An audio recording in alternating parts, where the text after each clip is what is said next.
살면서 우리는 수많은 일들을 경험하게 되죠. 때로는 기분 좋은 일, 신나는 일, 또 행복한 일을 경험할 때가 있습니다. 하지만 때로는 결코 원하지 않는 일이지만 슬픈 일, 아픈 일, 고통스러운 일을 만날 때도 있습니다. 그럴 때마다 참 산다는 게 어렵구나, 씁쓸하구나, 이런 것을 느끼곤 하게 됩니다. 어떤 사람도 고난을 달가워하는 사람은 없을 것입니다. 하지만 고난인 이유는 우리가 원하지 않는 일이고 달가워하지 않는 일이기 때문에 또한 고난이라고 말하는지 모르겠습니다. 더욱이 그 고난이 나의 책임이라면 그래도 어느 정도 인정하게 되지만 그 고난이, 그 원인이 나의 책임이 아니라고 생각되는 고난에 대해 사람들은 때로 분노하고 또 원망하게 되는 것 같습니다. 우리는 지금 전 세계적으로 엄청난 고난의 시기를 겪고 있습니다. 누구도 원하지 않던 일이고 누구도 예상하지 못한 어려움을 겪고 있습니다. 하지만 이런 어려움 속에서 다시 한번 발견하게 되는 것은 우리 국민들의 위대함입니다. 서로가 격려하고 위로하면서 함께 고난의 터널을 세계 어느 나라보다도 잘 이겨내고 있으니 참 위대한 국민이다 하는 생각을 하게 됩니다. 그동안 우리가 선진국이라고 여겼던 그들에 비해서 우리나라는 국민성이 이렇고 저렇고 질서도 잘 지키지 못하고 엉망진창이라고 우리 스스로를 그렇게 폄하했었던 우리들, 그리고 우리가 그렇게 추앙했던 선진국의 모습을 보면 오히려 이 고난을 우리가 훨씬 더 잘 이겨내고 있는 것 같아 보이기도 합니다. 그래서 세계의 많은 선진국들이 우리나라 국민들의 위대함을 칭찬하고 있습니다. 그럼에도 불구하고 잘 이겨내고 있음에도 불구하고 이 고난의 터널을 완전히 벗어나는 데는 아직도 시간이 더 걸릴 것 같고 그래서 더욱 고난의 무게는 무겁게 다가오는 것 같습니다. 처음에는 단순히 질병 때문에 우리가 걱정했는데 이제는 점차 사회 시스템 전체가 무너져 가는 것 같은 그런 공포감을 느끼고 있는 것 같습니다. 자영업자들은 자영업자대로, 또 직장인들은 직장인대로, 학생들은 학생들대로 모두가 다 염려하고 근심하고 있습니다. 사회 전반 어느 곳도 이 코로나로 영향을 받지 않는 곳이 없는 것 같습니다. 벌써 한 달이 훌쩍 넘었고 그러다 보니 지칠만도 한 것 같습니다. 그동안 좀 뜸했던 거리에 또 꽃놀이 하는 곳에 사람들이 점차 더 많이 모이기 시작한다고 하지요. 하지만 이러한 시기에 우리가 끝까지 잘 인내하고 견뎌내야 할 것 같습니다. 이러한 고난의 시기에 우리는 오늘 고난주일을 맞이합니다. 그래서 어쩌면 다른 때보다도 더욱 예수님의 고난에 대해서 더 깊이 생각하게 되는 것 같습니다. 오늘 우리가 읽은 이 본문은 빌라도 총독 앞에서 예수님이 재판을 받는 장면을 보여주고 있습니다. 사실 오늘 본문에 등장하는 재판은 제대로 된 재판이 아니었습니다. 왜냐하면 예수님께서 죄가 없다는 것은 너무나 분명했기 때문입니다. 그것은 재판관인 빌라도가 스스로 인정하고 있습니다. 23절에 보면 예수님에 대해 무슨 악한 일을 하였느냐고 오히려 청중들에게 되물을 정도였으니 빌라도는 예수님이 죄가 없다는 것을 아주 분명히 알았습니다. 또 오늘 본문에는 그들이 시기 때문이었다라는 것을 이야기하고 있습니다. 분명한 죄목도 없고 또 당연히 죄목이 없으니 증거도 없는 그런 재판이었습니다. 그럼에도 불구하고 예수님에게 내려진 판결은 세상의 가장 중한 중범죄자에게 내려지는 형벌인 십자가형이 구형됩니다. 그래서 그 과정을 하나하나 되짚어보면 참으로 어처구니 없는 모습을 보게 됩니다. 우리가 잘 아는 것처럼 예수님께서 예루살렘에 입성할 때 예루살렘에 있던 사람들은 예수님을 열렬히 환영했습니다. 사실 그렇게 환영한 것과 예수님이 재판을 받은 그 기간은 채 일주일도 지나지 않은 시간이었습니다. 그런데 갑자기 예수님을 죽음의 자리로 내모는 판결이 그 사이에 내려진 것입니다. 그래서 예수님의 이 십자가형의 판결은 더욱 이해하기가 어렵습니다. 왜 그 며칠 사이에 예수님은 십자가에 못 박히는 그 형을 받을 수밖에 없었을까?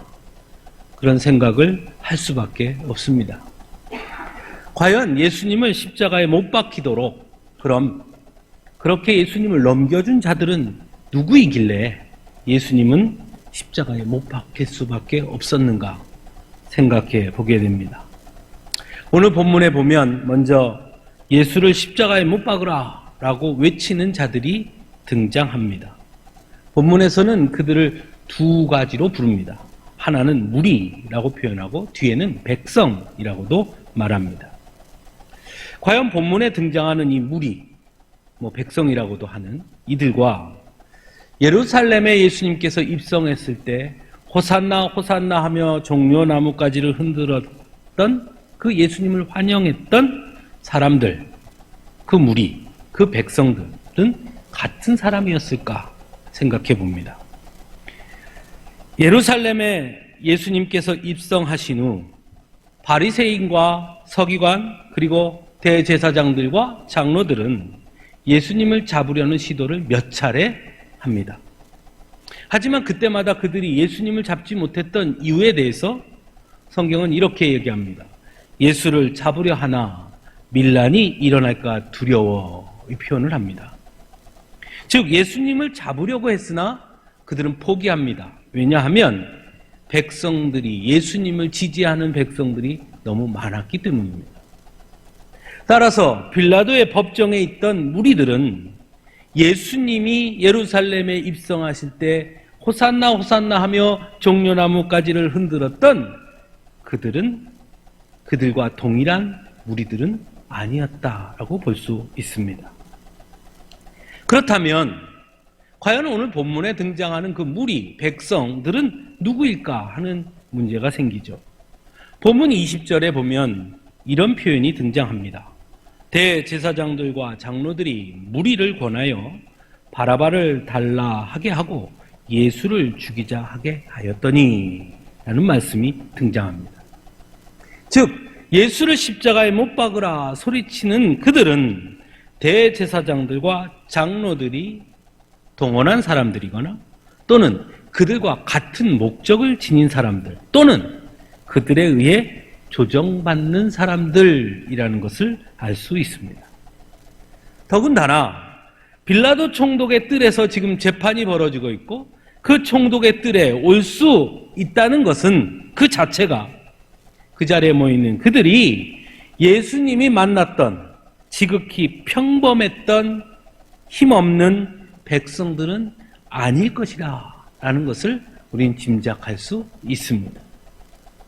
그러므로 예수님을 십자가에 넘겨준 이들은 대제사장들과 장로들의 지시를 받은 또는 그들로 대표되는 종교 지도자들과 그 당시의 기득권자들이었다라는 것입니다.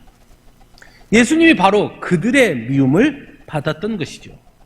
그것은 곧 그들의 기득권에 예수님의 가르침과 백성들로부터 받는 예수님의 인기가 도전으로 여겨지기에 충분했기 때문이었고 무엇보다 자신들의 이익에 예수님의 존재가 위협이 된다고 여겼기 때문이었을 것입니다.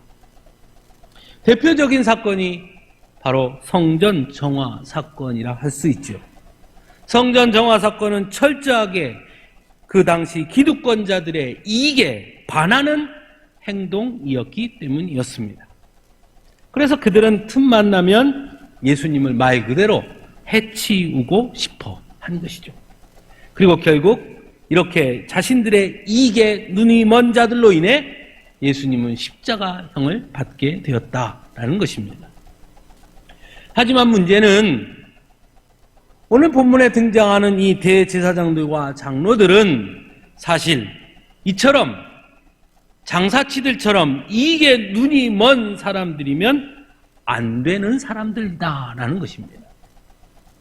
그들은 자신들의 표현대로 한다면 율법에 목숨을 걸어야 하는 사람들이고 하나님의 말씀에 목숨을 거는 사람들이어야 하는 자들이지요. 적어도 겉으로는 그렇게 보이기도 했고 더욱이 예수님 앞에서는 적어도 그런 척 하기도 했던 사람들이었습니다. 마치 율법의 수호자처럼 굴기도 했고 또한 스스로를 의로운 자라고 지칭하던 자들이었습니다. 하지만 그런 자들이 자신의 이익과 기득권을 지키기 위해서 의에 대해서도 타협하고 있다는 것입니다. 그래서 빌라도가 명절을 빌미로 죄수 한 사람을 놓아주려고 하자 그들은 너무나 분명한 죄수인 바라바를 놓아주고 예수를 십자가에 못 박을 것을 요구합니다. 그럼에도 불구하고 빌라도가 예수님을 놓아주려고 하자 본문 24절에 의하면 밀란을 일으킬 것처럼 거세게 항의하기도 합니다. 즉 반드시 예수를 죽여야 한다 하는 것이죠.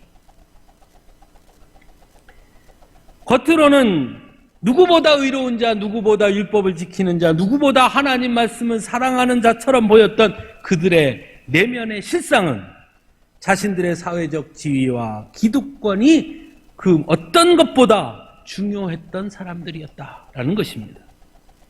자신들의 이익 앞에서는, 기득권 앞에서는 자신들이 그렇게 중요하게 여겼던 의에 대해서도 아무것도 아닌 것처럼 팽개쳐 버렸던 것입니다. 자신들이 가지고 있는 그것을 지키기 위해서는 예수님을 결코 그들은 용서할 수 없었던 것이죠. 자신들의 이익과 기득권을 지키기 위해서 죄 없는 사람을 죽이는 것 별로 두려워하지 않은 그런 괴물들이 되고 만 것입니다. 겉으로는 하나님을 말하고 율법을 말하면서 말입니다. 본문에는 등장하지 않지만 이 대제사장들과 장로들 그리고 그들과 함께 소리치고 있는 무리들과 비슷한 사람 있지요. 가룟 유다 또 비슷한 사람 아닐까 생각해 봅니다. 그는 은 30이라는 그것에 예수님을 팔아 넘긴 사람입니다. 예수님과 함께 했던 시간들, 예수님께 받았던 사랑들, 예수님께서 보여주신 수많은 이적들을 함께 경험했던 그였지만 그 모든 것보다 은 30이 더 커 보였던 사람이죠. 즉 눈에 보이는 나의 이익이 더 중요했던 것. 그래서 그 역시 예수님을 넘겨줍니다. 저는 오늘 이 본문을 보면서 이런 생각을 하게 됐습니다. 만일 오늘 이 시점에 예수님을 넘겨주는 자들은 누구일까 하는 것입니다. 물론 세상 사람들 중에 예수님을 알지 못하고 예수님을 욕하거나 조롱하는 사람들 많이 있죠. 하지만 어쩌면 그들보다 가장 큰 문제는 우리들이 아닐까 하는 생각을 해봅니다. 입으로는 예수님을 말하고 입으로는 믿음을 말하고 입으로는 하나님의 말씀을 말하고 하지만 실상은 2000년 전 대제사장들과 장로들처럼 우리 눈앞에 이익이 우선이고 우리의 기득권이 우선시되고 있지 않는가 하는 것입니다. 과연 그렇지 않다고 말할 수 있을까? 우리의 이익이 침해당하는 것은 어떤 것도 용서하지 않는 모습이 우리 안에 있지 않을까? 이번에는 주 예수보다 더 귀한 것은 없네, 목숨같이도 바치겠다라고 말하지만 실상 그것이 눈앞에 이익과 부딪힐 때는, 내가 가지고 있는 기득권과 부딪힐 때는 애써 모른 척 눈 감아버리고 적당히 세상과 타협하고 있는 것이 오늘 우리들의 모습이 아닐까 생각해 봅니다. 예수님의 사랑을 강조하고 연약한 자를 긍휼히 여기고 생명을 존중한다고 말하지만 실상은 우리의 입맛에 맞는 자만 사랑하고 나에게 이익이 되는 사람들만 사랑하고 있는 것은 아닐까? 여러분 어떠십니까? 만일 우리가 이런 질문에 단호하게 아니요, 그렇지 않습니다 라고 대답하지 못한다면 어쩌면 우리가 바로 2000년 전 대제사장들과 장로들, 그리고 그들과 함께 예수를 십자가에 못 박으라 외쳤던 무리들과 과연 다르다 말할 수 있을까? 더 강하게 말하면 우리가 아니요라고 대답하지 못한다면 어쩌면 우리 역시 예수님을 십자가에 넘겨준 이들과 별반 다르지 않다라고 말할 수 있지 않을까 하는 것입니다.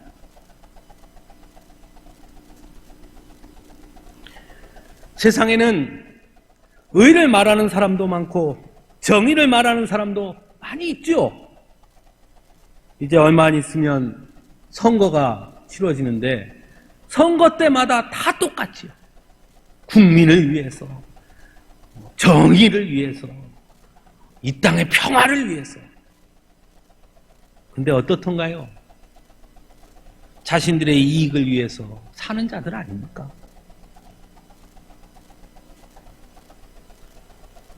세상 사람들이 그러한다 할지라도 적어도 우리는 그러지 말아야 할 텐데요. 참 말씀을 볼 때마다 그래서 가슴이 아프지요. 두 번째로 예수님을 십자가에 넘겨준 사람 누가 있을까요? 총독 빌라도지요. 빌라도는 예수님 재판의 재판관이었습니다.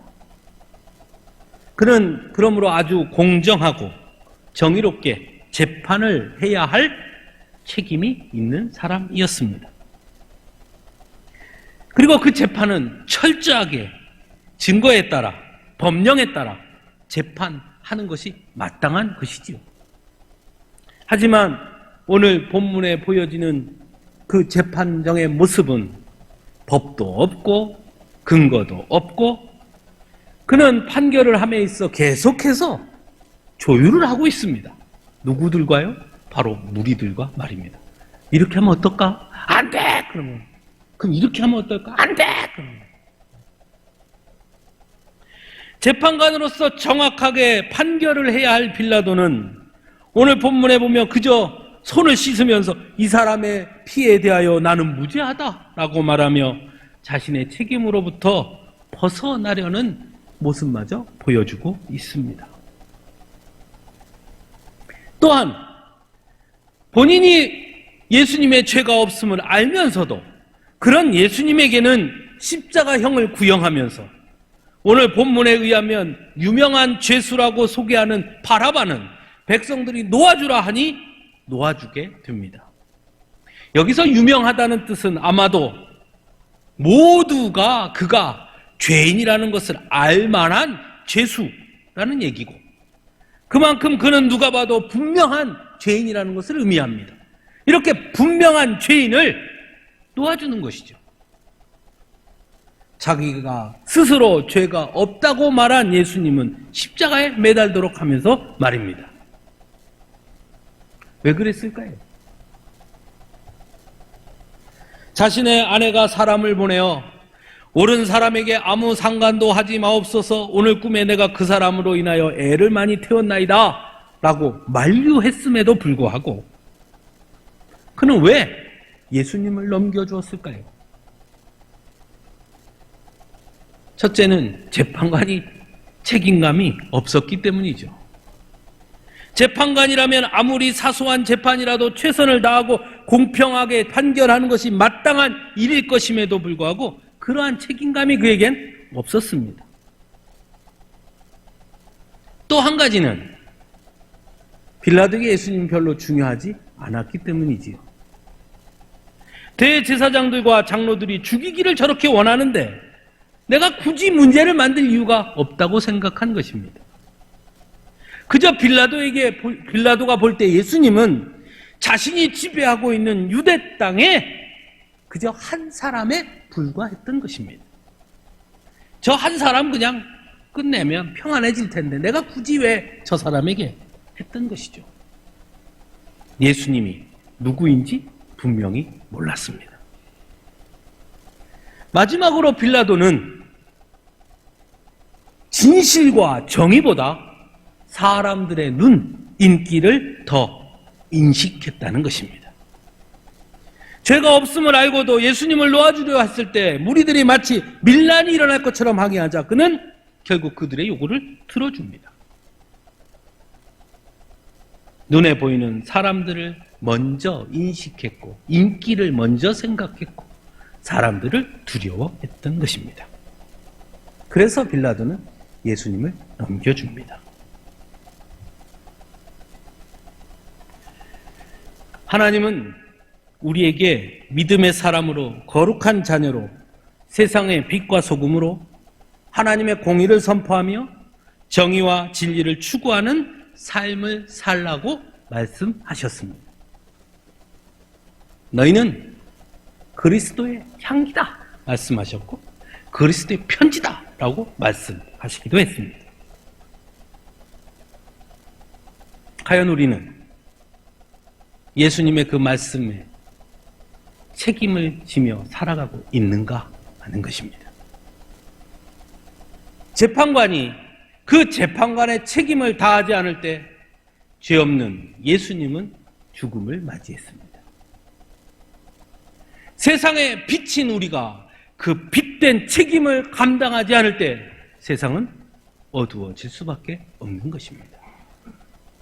소금인 우리가 소금의 책임을 다하지 않으면 세상은 부패할 수밖에 없는 것입니다.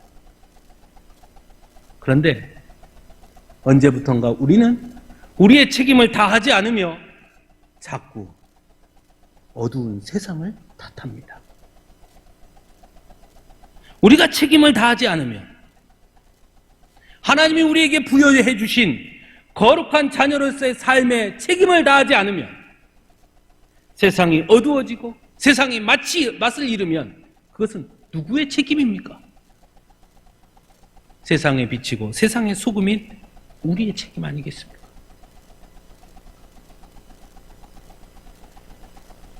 빌라도는 예수님이 중요하지 않았습니다. 왜냐?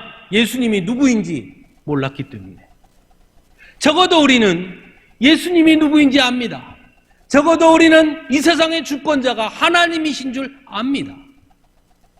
그런데 우리의 삶 속에는 마치 삶의 모습 속에는 하나님을 모르는 사람처럼 예수님을 모르는 사람처럼 마치 빌라도가 예수님이 누구인지 몰라서 그저 자신이 지배하던 땅의 한낱 한 청년으로 보여서 그렇게 결정했듯이 우리들도 우리의 삶 속에 하나님을 모르는 사람처럼 예수님을 모르는 사람처럼 혹시 우리가 그렇게 살고 있다면 어쩌면 오늘 우리는 또 예수님을 넘겨주는 자들과 같다 할 수 있을 것입니다. 마지막으로 오늘 본문에는 등장하지 않지만 예수님을 넘겨준 이들이 있습니다. 예수님의 제자들과 예수님을 환영했던 사람들입니다. 자신들에게 예수님이 필요할 때 그들은 환호했습니다. 예수님을 위해서는 목숨도 내놓을 수 있다고 장담하기도 했습니다.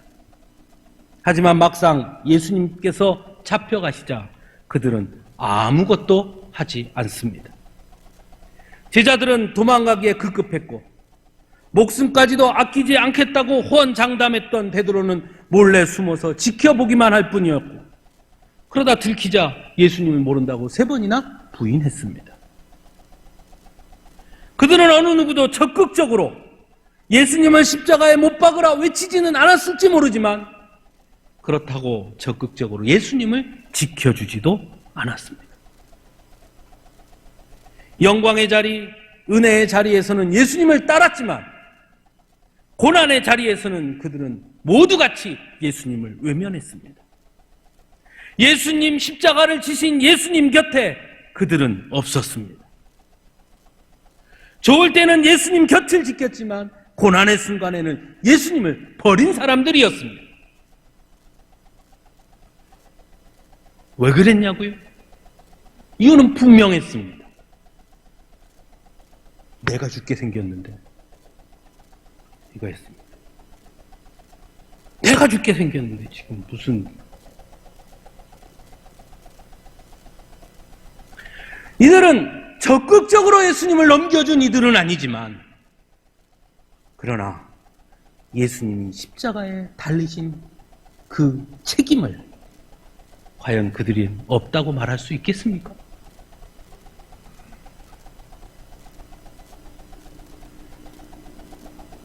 오늘날 제 모습 속에서도 이런 모습을 많이 보게 됩니다. 예수님이 필요할 때 예수님을 찾습니다. 그러나 예수님께서 우리를 필요할 때, 예수님께서 우리가 필요하다 하실 때, 과연 나는 어디에 있었을까? 생각해 봅니다. 은혜 받을 때는 예수님을 위해서는 무엇이든 하겠습니다. 하지만 정작 예수님을 위해 너의 작은 것을 내어놓아라 할 때는 망설이는 것이 우리의 모습입니다. 흔히 어려울 때 함께 있어주는 사람이 진짜 친구다 라는 말을 합니다. 좋을 때는 서로 같이 있으려 하죠. 근데 막상 어려운 일이 생기면 어떻습니까? 모두 떠나죠. 예수님은 나는 너의 친구다 이렇게 말씀하셨고 친구를 위하여 목숨을 버리는 것보다 더 큰 사랑은 없다라고 말씀하시며 정말 가장 좋은 친구로 우리를 위해 목숨을 주셨습니다. 예수님만 우리의 친구입니까? 우리는요? 예수님이 우리의 친구면 우리는 예수님의 친구 아닙니까?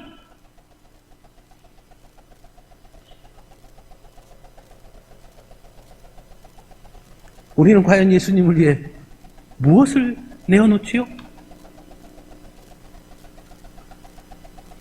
진짜 예수님을 사랑하는 사람, 정말 예수님의 친구라 여기는 사람은 오히려 고난의 자리에서 예수님을 붙잡는 사람 아니겠습니까? 그때 그 곁에 있는 사람이 진짜 예수님의 친구 아닙니까? 오늘날 우리들의 부족함이 여기에 있지 않을까 생각해 봅니다. 사랑하는 성도 여러분, 예수님을 십자가에 못 박히도록 넘겨준 이들, 그리고 그들이 왜 그렇게 했는지 그들의 모습 이면의 이유, 그것들 함께 나누었습니다. 대제사장들과 장로들은 겉으로 보기에는 경건했고 하나님의 말씀과 율법을 목숨처럼 여기던 사람들이었고 자신들의 의로움을 자랑하던 사람들이었지만 그 이면에는 철저하게 이익우선이었고 기득권을 사수하고자 하는 욕심으로 가득 채워져 있었습니다. 그래서 그들은 예수님을 넘겨줍니다. 혹 우리가 믿음을 말하고 예수님의 사랑을 말하지만 우리의 내면에, 우리의 중심에 우리 또한 이익이 더 중요하게 자리 잡고 있다면 2000년 전 대제사장들과 장로들의 모습과 우리의 모습은 다르다 말할 수 없을 것입니다. 또 한 사람은 빌라도였죠.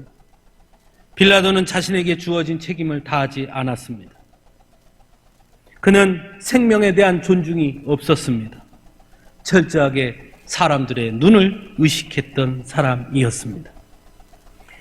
사람의 생명보다 사람들이 나를 어떻게 볼까에 더 집중했던 사람이었고, 무엇이 내게 더 득이 되는 일인가에만 골몰했던 사람들이었습니다. 그래서 그는 예수님을 넘겨줬습니다. 이처럼 하나님께서 우리에게 부여해 주신 그 책임을 다하지 않는 것, 그것이 때로는 아주 큰 잘못을 저지를 수 있음을 알아야 합니다. 교회가 교회에게 주어진 책임을 다하지 않을 때, 즉 하나님께서 교회에 부여해 주신 그 책임, 이 사회 속에서의 공공성의 책임, 그 책임을 다하지 않을 때 때로 우리의 의도와는 관계없이 우리는 어쩌면 예수님을 넘겨주는 우를 범할 수 있음을 인식해야 합니다. 마지막으로 예수님의 제자들과 예수님을 따르던 이들입니다. 자신들이 필요할 때는 예수님을 따르며 환호했지만 예수님에게 자신들이 필요할 때는 침묵하거나 도망친 사람들입니다. 그 침묵과 그 방관은 결국 예수님을 십자가에 넘겨주고 말았습니다. 교회가 정의에 침묵할 때, 교회가 옳은 일에 침묵할 때, 교회가 고난당하는 이들의 친구의 자리를 포기할 때, 그때 어쩌면 우리는 예수님을 넘겨준 이들과 같은 자리에 서게 될 수도 있습니다. 분명 처음에는 예수님이 우리에게 오셨지요. 그리고 우리에게 은혜를 부어주셨지요. 우리의 이름을 한 사람 한 사람 불러주셨지요. 하나님의 자녀로 우리를 삼아주셨지요. 그렇게 예수님이 우리에게 다가오셨지요. 하지만 이제는 적어도 예배하는 우리들은 이제는 적어도 우리가 먼저 예수님 곁에 있어야 하지 않겠느냐는 것입니다. 은혜의 자리만이 아닌 예수님의 고난의 자리에도 함께 할 수 있어야 하지 않겠습니까? 그저 침묵하고 방관자가 아닌 예수님과 함께 당당하게 진리를 선포하는 자리에 서야 하는 것 아니겠습니까? 그러면 죽는데요?